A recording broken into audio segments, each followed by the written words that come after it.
परमेश्वर की स्तुति हो, जय जयकार हो। परमेश्वर के वचन में से हम सुनने के लिए जा रहे हैं। यह पार्ट 1 है और यहाँ पर परमेश्वर इस हफ्ते के पहले रोज, इस इतवार के रोज परमेश्वर हमको क्या वचन देना चाह रहे हैं, हम उसमें से देखते हैं। और हम उसके लिए इफिसियों की पत्री में जाएं। इफिसियों की पत्री दूसरा अध्याय, इफिसियों की पत्री दूसरा अध्याय 1 से लेके हम आगे 6 तक पढ़ेंगे।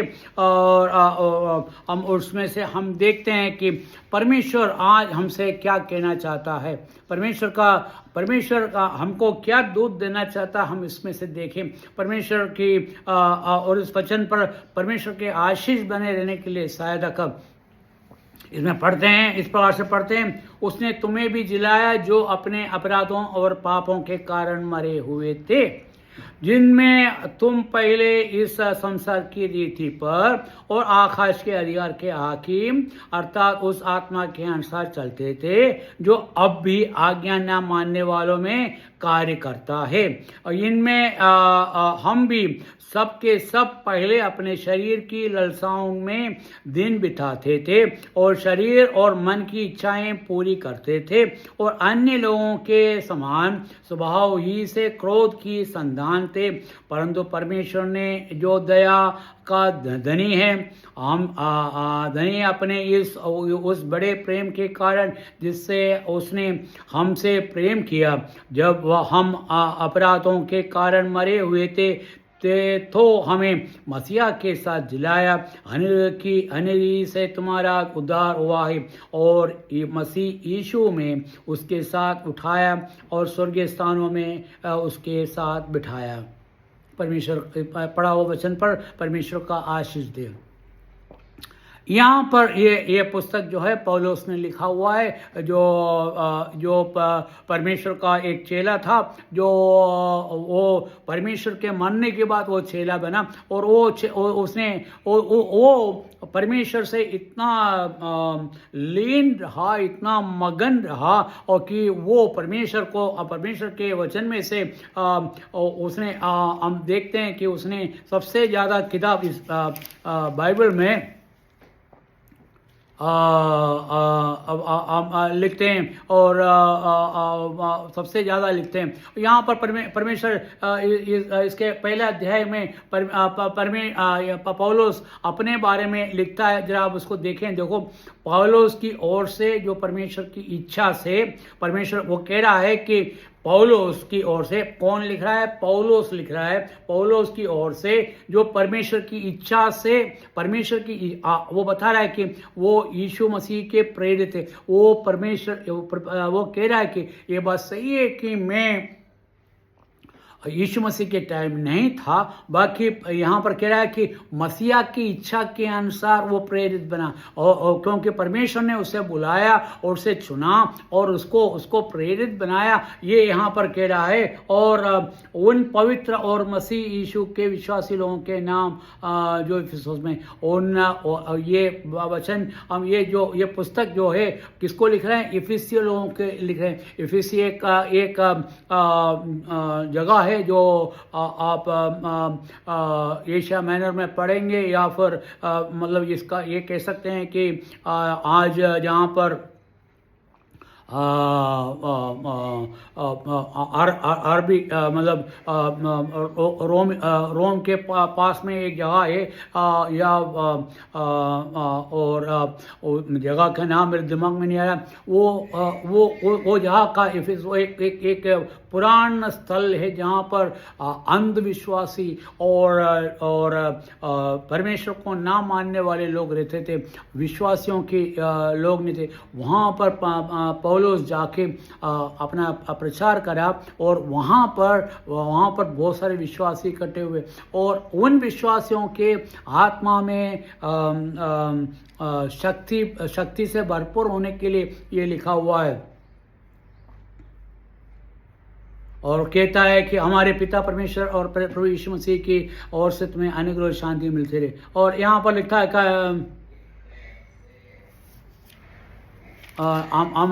यदि हम दूसरे पुस्तक में पढ़ेंगे तो कहता है कि पौलुस कहता है कि मैं परमेश्वर का दास हूँ। ये कहता कि मैं परमेश्वर का गुलाम हूँ। मैं अपने आप को, वो एक्चुअली पौलुस के बारे में पढ़ा जाता तो वो एक धनवान व्यक्ति था, वो थी पंडित व्यक्ति था, वह वचन का पूरे ज्ञान था, वो एक फरीसी था। वो फरीसी होकर और परमेश्वर के और वो परमेश्वर के लिए बहुत ही तीक्ष्ण था, मतलब ये कह सकते कि बहुत ही गर्म था। मतलब वो इस प्रकार से कि उसके परमेश्वर के खिलाफ कोई बोले तो वो मारने और मिठाने के लिए चले जाता था। और ऐसी अवस्था में परमेश्वर ने पकड़ा।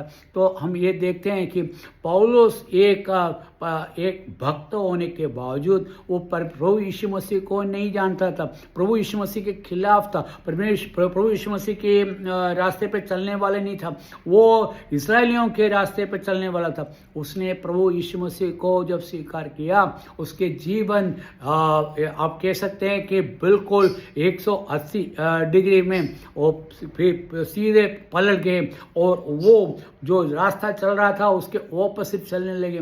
जो है विश्वासियों को ताड़ने देने वाला, वो अपने आप को परमेश्वर के ताड़ना सहने के लिए तैयार हो गए। और वो कहता है कि क्या लिखा हुआ इस अध्याय में, वो कह रहा है कि हमारे स्थिति कैसा था, ये कि उसने तुम्हें भी जिलाया। वो कह रहा है कि हम सब मरे हुए अवस्था में थे। क्या कह रहे हैं? हम सब मरे हुए थे। किसमें मरा हुआ था? हम पाप में मरा हुआ व्यक्ति था। हम पाप के द्वारा मरा हुआ था। आगे पढ़ते हैं, हम क्या लिखा है? जो अपने अपराधों और पापों के कारण मरे हुए थे। हम पाप के कारण मरे हुए थे। परमेश्वर ने हमें मतलब हम जिंदा व्यक्ति ही नहीं थे। मतलब कहने के मतलब ये कि हम जो पाप में मरे, मतलब हमारे अंत का क्या था? नरक ही था। उस नरक के अधिकारी हम लोगों को परमेश्वर ने क्या करा? जिलाया कह रहा है। तो मतलब हम यहाँ देख रहे हैं कि यहाँ क्या देख रहा है? उसने तुम्हें जिलाया। उसने मरे को किसको जिला सकते हैं? मरे हुओं को। और यहाँ कह रहा है कि तुम्हें परमेश्वर ने जिलाया, तुमको जिंदा किया। और क्या अवस्था था? पाप और अपराधों में मरे हुए थे। और हम पाप, और हम हमारे जीवन में देखें तो हर दिन हम पाप करते हैं। हर दिन हम पाप के रीति से हम गुजरते हैं। हम हर दिन जो है हमारे सोच हमारे पाप के कारण होता है। हमारे हर काम जो है पाप के रीति में, क्योंकि शैतान हमें भला फुसला कर उसके रास्ते पे लेके जाता है। हमें वो छोड़ता ही नहीं, क्योंकि हम उसका गुलाम बन चुके हैं। उसकी बात सुनने के लिए, उसकी बात मानने के लिए हम गुलाम थे। और ऐसे जो व्यक्ति है उसको कहते हैं मरे हुए अवस्था। हम मरे हुए अवस्था में थे। परमेश्वर ने हमें मरे हुए अवस्था में से क्या कह रहा है? हम पौलुस क्या कह रहा है? तुम्हें जिलाया। देखो कितनी बड़ी बात है, परमेश्वर ने तुम्हें जिलाया। ये देखिए विश्वासियों के लिए लिखा गया। बाकी हम विश्वासियों के लिए हमको सबसे बड़ी बात तो ये है कि आज अपनी अवस्था जो है मरा हुआ नहीं है, क्योंकि हम पाप के अधीन में नहीं है। पाप के अधीन से निकाला गया है। हमें पाप के अधीन से निकालकर जो प्रभु यीशु मसीह को स्वीकार किया है, वो क्या है? पाप के अधीन में से निकाला गया हुआ है। और यदि हम रोमियो की पत्री में पढ़ेंगे, हमें किस प्रकार से हमको पाप के अधीन में से कैसा निकाला गया है, हम किस प्रकार से निकला है, हम रोमियो की पुस्तक में हम पढ़ेंगे। और तो हमें यदि 9वां अध्याय हम पढ़ेंगे तो वहाँ पर लिखा हुआ है कि हमें कैसे हमें जी उठने का मौका दिया है, ये हम पढ़ेंगे। रोमियो की पत्री 10वां अध्याय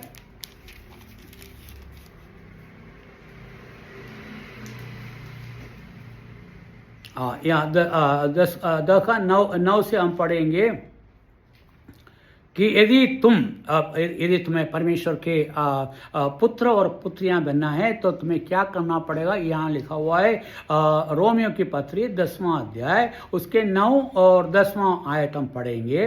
और देखो क्या लिखा हुआ कि यदि तू अपने मुंह से यीशु को प्रभु जानकर अंगीकार करे। अब सबसे पहली चीज क्या करना है? आपको प्रभु को जानकर अंगीकार करना पड़ेगा। तुम्हारा पहला चीज पहला पहला यदि तुम्हें प्रभु में आना है तो पहले प्रभु को अंगीकार करना पड़ेगा। तो और क्या लिखा है कि यदि तुम अपने मुंह से यीशु को प्रभु जानकर अंगीकार करो, तो प्रभु जानकर मतलब आप विश्वास करना पड़ेगा परमेश्वर पर। जब तक परमेश्वर पर विश्वास नहीं करते तब तक आपका आप में फर्क नहीं आएगा। और यहाँ कह रहा है कि परमेश्वर को अंगीकार करो और अपने मन से विश्वास करो। और पहले अंगीकार करना पड़ेगा, उसके बाद दूसरा स्टेप क्या है, आप विश्वास करना पड़ेगा, क्योंकि वो हमारा प्रभु है, ये करके विश्वास करना पड़ेगा। और क्या, और आगे क्या लिखता है, परमेश्वर को वचन है जो हम प्रचार करते हैं, प्रभु को अंगीकार करे और अपने मन में विश्वास करे, परमेश्वर ने उसे मरे हुए में से जिलाया। क्या विश्वास करना है, परमेश्वर ने उसे, किसने, प्रभु यीशु मसीह को, प्रभु यीशु मसीह को क्या हुआ, मरे हुए में से जिलाया। तो सबसे पहली बात तो हम प्रभु है, हम विश्वास करना है और उस पर विश्वास करना है कि उसको परमेश्वर ने, पिता परमेश्वर ने उसको मरे हुए में से जिलाया। और क्या लिखा है, और आगे क्या लिखा हुआ, क्या लिखा है, उसे जिलाया, मरे हुए में से जिलाया, और तो निश्चय उद्धार पाएगा। तुम परमेश्वर ने हमारे लिए वो हम ये विश्वास करें कि हम पापी है और हम उस पर विश्वास कर वो प्रभु ये विश्वास कर उस पर विश्वास करके, वो यही नहीं, वो मरने के बाद जिलाया गया, वो जी उठा है, ये आपको विश्वास करना है। क्योंकि 10वां आयत में, क्यों धार्मिकता के लिए मन से विश्वास किया जाता है और उद्धार के लिए मुंह से अंगीकार किया जाता है। 2 स्टेप है, एक तो क्या है, धार्मिकता के लिए मन से विश्वास, धार्मिकता के लिए मन से विश्वास करना है, और दूसरा उद्धार के लिए मुंह से अंगीकार करना। अब मुंह से अंगीकार करना बहुत जरूरी है, और जब तक मुंह से अंगीकार नहीं करते, हम बोले आप मैं विश्वास करता हूँ, अरे मैं सब कुछ, ऐसा नहीं चलेगा। आपको विश्वास करना पड़ेगा और आपको मुंह से अंगीकार करना पड़ेगा। और क्योंकि